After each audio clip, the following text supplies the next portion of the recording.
देवान् भावयतानेन ते देवा भवयन्तु वः परस्परं भावयन्तः శ్రేయః పరమవాప్స్యథ.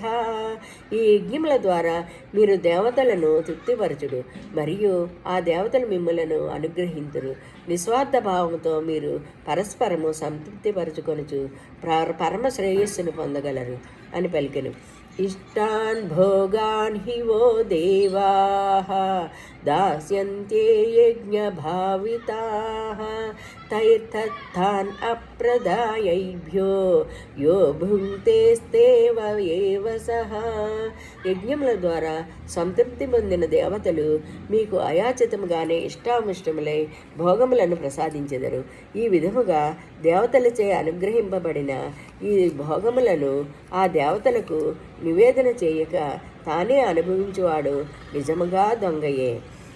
యజ్ఞశిష్టాశినః సంతో ముచ్యంతే సర్వకిల్బిషః భుజంతే తే త్వగం పాపాః ఏ పచంత్యాత్మకారణాత్.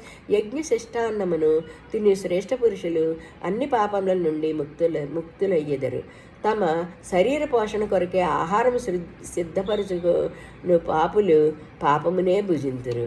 అన్నాద్భవంతి భూతాని పర్జన్యాదన్న సంభవః యజ్ఞాద్భవతి పర్జన్యో యజ్ఞకర్మ సముద్భవః కర్మ బ్రహ్మోద్భవం విద్ధి బ్రహ్మాక్షర సముద్భవం తస్మాత్ సర్వగతం బ్రహ్మ నిత్యం యజ్ఞే ప్రతిష్ఠితం. ప్రాణులన్నీయు అన్నము నుండి జన్మించును. అన్నోత్పత్తి వర్షము వలన ఏర్పడును. యజ్ఞముల వలన వర్షములు కురియును. విహిత కర్మలు యజ్ఞములకు మూలములు, వేదములు విహిత కర్మలకు మూలములు. వేదములు నిత్యుడైన పరమాత్మ నుండి ఉద్భవించినవి తెలుసుకొనుము. అందువలన వ్యాపియు అవ్యయుడును అయిన పరమాత్మ సర్వదా యజ్ఞముల యందే ప్రతిష్ఠితుడై ఉన్నాడు. ఏవం ప్రవర్తింత చక్రం నానువర్తయతిహ వయః అఘయాయరింద్రయా రామో మోఘం పార్థ సజీవతి.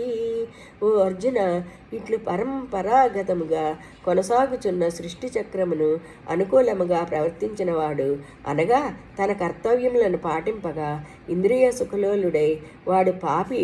అట్టు వాని యొక్క జీవితము వ్యర్థము.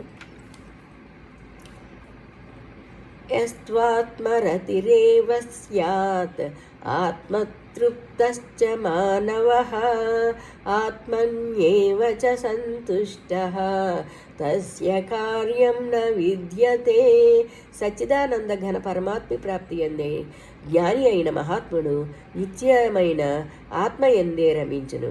అతడు పూర్ణకాముడు కనుక ఆత్మయందే తృప్తినందును. అతడు ఆత్మయందే నిత్య సంతుష్టుడు. అట్టు వానికి ఎట్టి కర్తవ్యమును ఉండదు.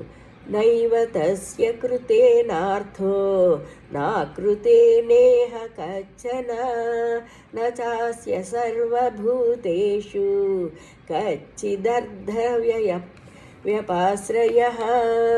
అట్టి మహాత్ముడు ఈ జగత్తునందు కర్మలు చేయుట వలనను చేయకుండుట వలనను అతనికి ఎట్టి ప్రయోజనము ఉండదు. అతనికి సర్వ ప్రాణుల తోడను స్వార్థపరమైన సంబంధము ఏ విధముగాను ఏమాత్రము ఉండదు. తస్మాదసక్త సతతం కార్యం కర్మ సమాచర అసక్తో హ్యాచరన్ కర్మ పరమాప్నోతి పురుషః. అందువలన నీవు నిరంతరము ఆసక్తిరహితుడవై కర్తవ్య కర్మలను చక్కగా ఆచరింపుము. ఏలనన్నా ఆసక్తిని వీడి కర్మలను సదా ఆచరించు మనుషులకు పరమాప్త ప్రాప్తి కలిగును. కర్మణ్యేవ హి సంసిద్ధం ఆస్థితా జనకాదయః లోక సంగ్రహమేవాపి సంపశ్యన్ కర్తుమర్హసి. జనకుడు మొదలగు జ్ఞానులు కూడా ఆసక్తరహితముగా కర్మలను ఆచరించుట వలనే పరమసిద్ధిని పొందిరి.